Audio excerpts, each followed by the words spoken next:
faire des vêtements médicaux à une vitesse vertigineuse. Cette entreprise de fabrication est l'une de celles en Chine qui essaie de répondre aux exigences de production nécessaires pour lutter contre le nouveau coronavirus.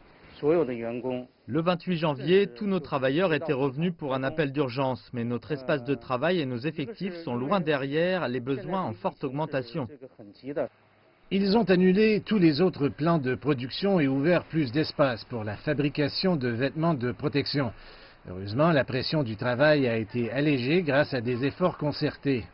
Grâce à la coordination, les employés de 3 autres usines de confection sont venus ici pour nous aider. Et quelques 200 employés travaillent 12 à 13 heures par jour sur les lignes de production. Le 4e jour du nouvel an lunaire, nous avons répondu à l'appel pour revenir, malgré les difficultés comme l'isolement de nos villages.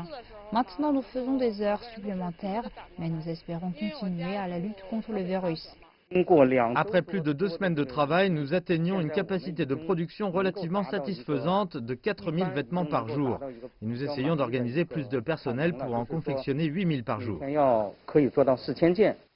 Une fois que les vêtements de protection sont sortis de la chaîne de production, ils doivent être stérilisés avant d'entrer dans les hôpitaux.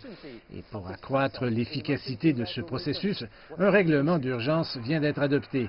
Au lieu d'utiliser des désinfectants comme l'oxyde d'éthylène, l'irradiation est maintenant permise.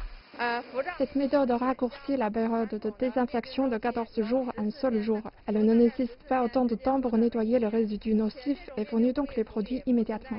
Compte tenu du coût et des normes de sécurité nouvellement établies, la réglementation d'urgence ne sera effective que jusqu'à la fin de l'épidémie. De nombreuses sociétés d'irradiation s'engagent à fournir ces services gratuitement. Désormais, les lignes de production et les stations de stérilisation à l'échelle nationale multiplient les efforts en ce moment importants dans l'espoir de répondre aux besoins critiques en vêtements de protection.